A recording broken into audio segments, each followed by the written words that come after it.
প্ৰতিজ্ঞাত বন্দী হয় নহয় তোকো কলো পাপা তোকো কলো ঐ তিনিটা প্ৰশ্ন সুধিম শুদ্ধ উত্তৰ দিবি হৈছিল গুটি গুটি হ'ব উত্তৰ দিবা নোৱাৰিলে তই বন্দী হবি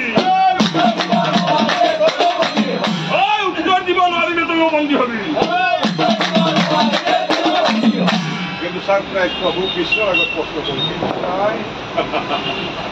এতিয়া কৃষ্ণই কলিক কৈছিল কি কৈছিল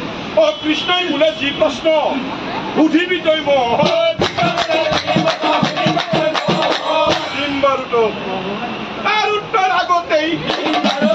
তাৰ উত্তৰ আগতেই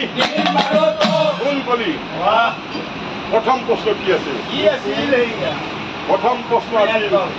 এক গল পানী থাকে কিয় পানী পানী কৰে মই নিশ্চয় এই প্ৰশ্নৰ উত্তৰ তুমি কোৱা ধনঞ্জয়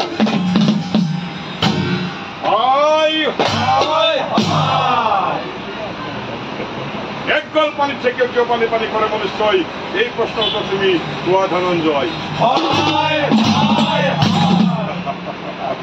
তেনেহলে শুন কলি তোৰ প্ৰথম প্ৰশ্নৰ উত্তৰ হল এই কলিৰ যুগৰ মনুষ্যৰ প্ৰধান হয়